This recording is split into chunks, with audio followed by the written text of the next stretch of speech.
All right. Ilsa, welcome. How are you today? I'm good. Thank you for having me. How are you? Well, you know what, Ilsa? I'm fantastic. I'm very excited to have you here because you talk about something that frankly, I don't know much about. Okay. I'm not even going to try to describe what you do, but give us the 30-second, 5,000-foot level view of what you do. All right. So, I am a licensed psychotherapist and expansion expert and strategist. I work mainly with soulful entrepreneurs and transformational leaders, and I do a lot of mixing nervous system expansion work with very simple business strategies so that my client essentially can have all of what they want: more clients, more money, more time, without feeling overwhelmed, without sabotaging, without having to give up themselves or their lives to accomplish it. And a lot of that is just finding that right piece of alignment in business and in our strategies and doing the nervous system work. Okay. I have to unpack some of that because you're using words that I think have meaning, but with everybody having their own personal filters, Yep. that meaning will change. What is it what does it mean to you when you say nervous system expansion work? What does that mean? So for me, the nervous system is kind of what defines how much we can do, how much we can process, how much we can receive. So a lot of us are wired, conditioned by society in some way to keep in the safe zone, to keep in the comfort zone, and to also stay, especially for women, to stay in an environment where we're going to fit in and we're going to support everybody else. So the moment that somebody gets out of their comfort zone, the moment somebody even dares to claim something for themselves, oftentimes their nervous system will contract, because now we're stepping into a zone that's either going to get us criticized, or is going to get us judged, or is going to get us negative attention in some way. So that shows up with visibility. That also shows up with um, wanting to claim our lives for ourselves. It shows up with wanting to bring in wealth. I see a lot with my clients, for example, they want more clients, but then they're afraid that they're going to lose their freedom if they bring in more clients. So literally, they're a tug of war between what they want and what their nervous system wants. So nervous system expansion work is literally learning to regulate and relax the nervous system in the process of expanding so that we get to have it all. We get to have the wealth, we get to have the clients, we get to have the visibility, the recognition, or whatever we want, without having to deal with all the friction that comes with that, without having to give up our freedom, our time, without having to feel criticized, without having to be afraid, that kind of stuff. Does that answer your Uh question? yeah, it does. It just the you touched on a couple of things there that I think are critically important to not just not just basically everybody in business, but particularly females, in that when when a female has a business, and generally speaking, it's been said to me, they have this there's something inside the female psyche that says, I can't market myself, I can't put myself out there, I can't I find it difficult to go and promote myself, as if that's some kind of bad thing, right? And so, obviously in the field of marketing, you see a lot of males in that field. Yep. All right. Now, do we put those two things together, that there are a lot of males in marketing because they're not afraid of that particular aspect of putting themselves out there? I mean, I think there's both, right? I do think men, boys are raised to be a lot more comfortable with going after what they want, asking for what they need, putting themselves first, not being afraid essentially that they're not doing right, or they're being antisocial in some way if they're going after their dreams and their goals. That's one aspect of it. I also think that men are better at moving past their contraction. They're better at just like bearing in and just going after it and doing it and pushing oftentimes, because they've been raised to do that. They've been raised to do that in sport. They've been raised to do that in all sorts of environments. As women, we are more sensitive. We are more aware of our feelings. Partially, we were raised to be that way so that we could be more aware of others' feelings and others' desires, because that's our role in society in many ways, is to be a supporting person. So that's part of what's happening here too, is when as women we become business owners and we have to get visible and we have to start promoting ourselves and putting ourselves out there, we are breaching some unconscious collective agreement that we're going to be here as a supportive role. That is changing, but when you think about it, we're moving through thousands of years of that being our role as women. It's only over the not even the last 100 years, the last like 50 years really, I was going to say about 50 years, that women have had the right to start taking that spot and claiming that for themselves as a supporting role in our lives, as a supporting actor in our lives. So we're undoing like literally thousands of years of conditioning in some ways. And there's something in our nervous system that holds all of that.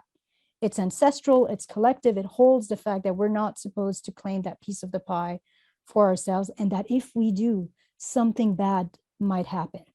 People might be angry with us.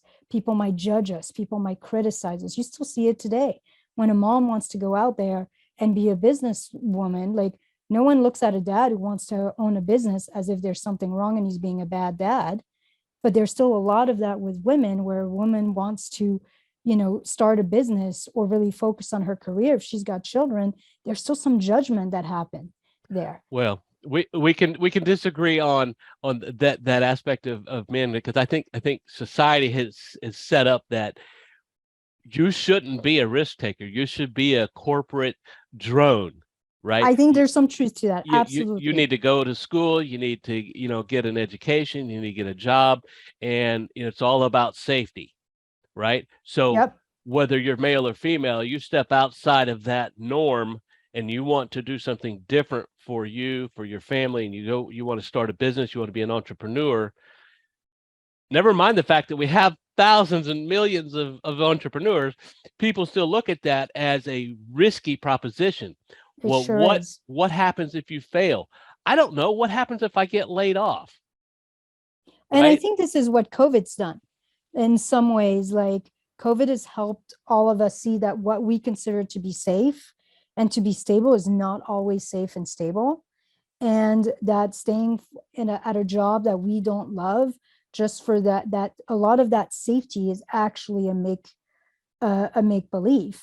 But yeah, you're absolutely right. The moment somebody, and this is the nervous system at work, whether it's in a man or a woman, we all have our box about what our nervous system is designed is safe for us. The moment we step outside of that safe zone, your nervous system is going to contract and try to bring you back like in that box for your benefit and also for the benefit of the tribe in some ways. And that's hard to move past. Right.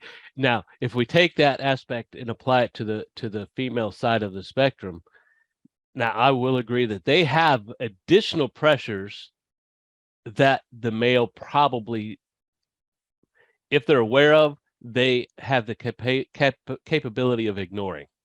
Right. Okay. That I think we talked about this a little bit in pregame show about the home family life balance, the work life balance. I think that's a main one, right? There's income stress. There's the fight about, am I spending enough time with my family, or do I have a desire to spend more time with my family? Am I getting to an age where I want to spend more time with my grandkids? And so I think that aspect is a little bit different for females than for males. What are your thoughts on that? I agree. I think there's a lot of guilt and shame in women who actually want a life past their kids. I mean, I have a lot of clients that I work with who are women who have little ones at home and are not quite as fulfilled as they want to be, just staying at home with the kids, and want to have something of their own that is beyond that. And one of the things that holds them back is that shame and that guilt that this isn't enough. And so I think that's one of the first things for women, is to be able to own and claim our desires, to be able to realize that we have a right to our desires and that we get to have it all. Like, just wanting to be financially successful or leave a legacy of some sort that is beyond just our role as a parent or a grandparent is allowed. Full permission to be you, full permission to figure out an aligned way to have it all, to have both. Yeah, I like that. I like the aspect of thinking about something that is greater. Like it's like, okay, well, we have jobs, we have careers, we have a business, and within that, we're trying to meet that what the hierarchy of needs, right? We got to get past survival. If we can't get past survival, none of the rest of it matters, right? Correct. So if we get past survival and then we start thinking about first world problems, right? Am I spending enough time with my family? Am I building something up? And this is a concern for me. I mean, look at my hair. I'm gray, right? Uh, do I have enough money to retire on? Can I retire safely? Do I have enough money to retire on safely given the economy? So it's like we get to a certain age, and I think a vast majority of my audience will be in that demographic where we start thinking about more than just income, more than just the desires that make us happy, but the things in the future that we have to take care of, that we have to take care of now, because we might not be able to take care of them later, right? And so I look at it and say, well, okay, from Ilsa's point of view, from an expansion mindset, what is keeping us from thinking about those future goals? I mean, I don't know that anything is keeping us from thinking about them. I think what happens is when we know what we need, like we know we're going to need more money, we know that we want to be able to have enough so that we can actually have the retirement. I mean, none of us go into business so that we can be on our deathbed thinking, I wish I had had more clients. Most of us go into business because we want to have enjoyed our lives. We want the freedom to live fully. So I think what happens for me when I look at nervous system expansion work, it's really about how do we make receiving as easy as, maybe easy is the wrong word, but as effortless, as seamless, as simple today, so that you can have more ease and growth and expansion today, so that you can essentially have what you want later without having to worry about it. Because I think that that's what's happening, is when we know what we want, but we're seeing the struggle today and something's out of alignment. We're like, okay, I want this, but based on where I'm at today, I don't know how I get this. I don't know how I create that thing that I want in the future. And then the more we get worried, the more we feel stuck, the more stuck we get, because obviously then our nervous system is contracted. Right. So for me, it's about learning to relax. I talk a lot too about right brain genius. When we're contracted, when we're in survival mode, when we're worried, our ability to think outside the box, our ability to get creative, to realign our business in such a way that it feels right to us, so it's easeful. All of that is essentially shut down, because literally our brain can't get there because we are worried, because we're stressed out, because we're burned out, because we're overwhelmed. So for me, it's like, what's got you here won't get you there.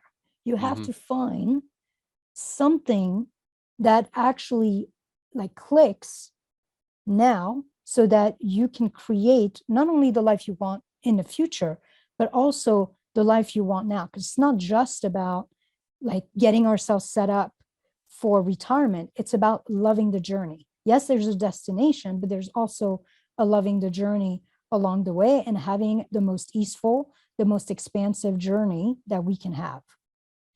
I love that. I love that. I know personally, I get too focused on what I'm doing and not the journey, Mm-hmm. right? I think a lot of us do. I think that's part of our conditioning. I get so myopically focused on what I'm doing. My partner will come to me and say, "Well, what do you want to do on, Labor Day?" I'm like, "Labor Day? That's like way, way off in the future." No, you dummy, it's next week. Mm-hmm. Yep. Yeah, the journey. I love that. All right, I'm going to ask you a few questions here, Ilsa. Okay, I'm All right. ready. Are you ready? All right. So, and these, I think these are good questions. They're the ones that I want to ask everybody, and Mm-hmm. kind of get a broad range of thought on this. So, what is something most people think is important that I can just skip entirely?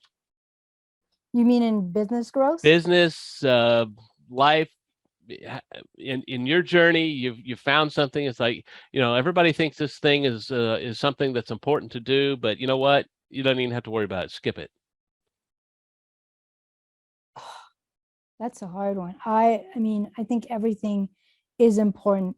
What I would say, what I think is not important that people focus on is in business, for example, I think creating a shit ton of content is not important. In business, I think that focusing on how many people like your stuff, especially in social media, like how many people like your stuff, how many people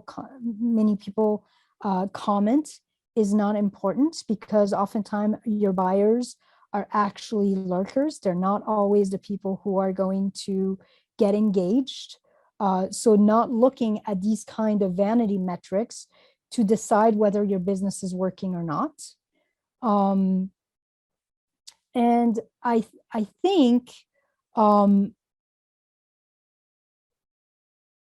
think weirdly focusing on success, focusing on money, can be a little bit of a trap. I believe that money is a happy symptom. It's a ripple of joy. It's a ripple of being in alignment. And that if we focus on that, things tend to work themselves out. And that's more the non-business thing. For me, it's like, okay, I'm focusing on being in alignment. I'm focusing on something feeling right for me. And I'm focusing on making sure that I'm enjoying the journey, mm-hmm. and that I'm in an expansive space. And then I'm in a place of trust that when I'm doing this, my relationships get better, my health get better, I make better choices, opportunities in business show up, clients find me, everything emerges out of that alignment and that expansiveness. Okay, love that. Question number 2. What's something important to your daily routine you wish you had started sooner?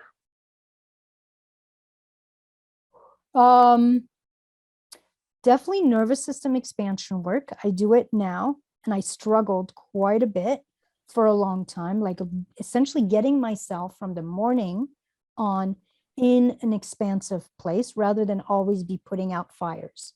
So for most of us, we deal with the inner stuff when anxiety shows up, when burnout shows up. A little bit like a lot of us deal that way with our health. We start paying attention to our body when something starts to hurt. So for me, like having a practice, and everybody's going to be different, but having a practice from the morning that puts you in that space of feeling grounded, feeling safe in your body, feeling at home with yourself, feeling at home with your life, and where your whole self can be here, so that you start the day on the right foot. That means it doesn't matter if what you're doing next is business related or relationship related or raising kids. You start the day from that place. But the hard part of that that means you have to put yourself first thing in the morning, which I Yep. think women struggle to do that. They put everybody first, and then they try to see if there's a little time they can carve out for themselves in between everybody else. This requires having a setup where I am the foundation of the building. If I'm not stable, if I'm not grounded, if I'm not centered, the whole fucking thing crumbles. And so I make me the most important thing around my day, because I am the common denominator of all my experiences and all my relationships. Love that. Love that. And look, if you can't put yourself first, then what? And we're teaching the people in our lives to do that too when we do that, which I think that is a legacy worth leaving behind. Okay. All right. So, what are the biggest struggles you face today, and how can I start thinking about those before I hit those struggles?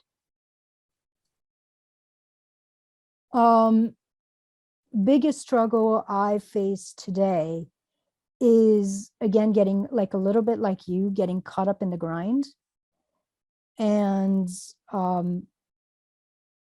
sometimes catching myself a little too late, that I'm trying too hard. I'm trying too hard. I'm pushing too hard. And essentially, I'm not enjoying it. And if So, I'm not if, enjoying it, then there's no way that, like, that energy of contraction, like that's the thing too with nervous system.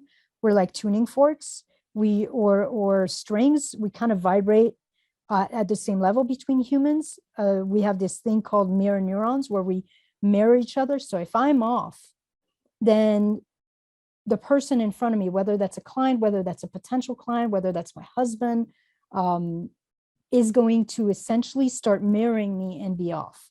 So for me, like, the busier you get, the more successful you get, the more important it becomes to stay in that alignment and to be very aware of when you're in contraction, because things can start getting out of control very quickly, where nothing's working.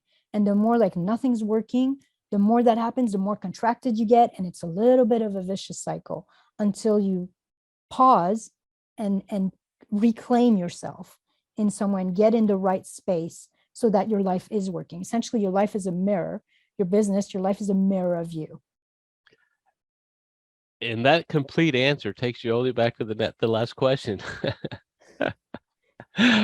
Focusing on yourself first before you actually have a problem. Yep. All right, last question, and then we're going to wrap this up. What is something you believed 5 years ago that you had to unlearn to get where you are now? That I have to work hard to succeed. That success, financial success, only comes at a cost. It takes a lot of time. It takes a lot of effort. It takes a lot of energy. That is something I'm still unlearning, honestly. Like, that is a huge chunk of my nervous system work, is that things get to be easy, that I get to have what I want without having to pay for it in some ways, either pay for it in my freedom, pay for it in my enjoyment of life, pay for it in my relationships with the people that matter most in my life. And finding that the more I unwind that belief and I embody a different truth, the simpler it actually becomes, the simpler it gets. Right. That's an awesome point. I mean, I think for everybody out there listening, if you're struggling with your business and you feel like you're just tied to the desk and you're tied to the work, go back and listen to what Ilsa just said. Because from a nervous system perspective, if you're hustling and pushing in your business, then your nervous system's job is to not bring in more money, is to not bring in more client, because all that's going to do is make you hustle more. If I'm already like overwhelmed by the amount of clients I have or by helping them, and suddenly, like, why would I want more clients? So now we're back to that tug of war. I have to literally rearrange my perspective and my business so that my nervous system can feel safe to receive what I want. Whether what I want is more money, more clients, if I don't arrange my life in such a way, my nervous system will essentially block that from happening because I'm not enjoying it. Yeah, that's a very important point. All right, so Ilsa, tell us where people can find you. I mean, the easiest thing you can do is probably the name under under my picture, Ilsa Comte Adair. Put that in Facebook. Facebook's where I play. Find my personal profile. I have tons of posts, tons of videos in there. You can find me on YouTube as well. And essentially, feel free to reach out to me. I'm super approachable. I love to connect. Message me, and I'd be happy to chat. Okay, I'm going to put a link in the video description here as well. All right, and then we'll put it to your Facebook. Yeah, put it to my Facebook. I mean, my website and stuff is on there anyways, and this is where I really have content that people can hopefully get value out of. Awesome. Ilsa, thank you so much for being a participant here and letting us get inside your head a little bit. My pleasure.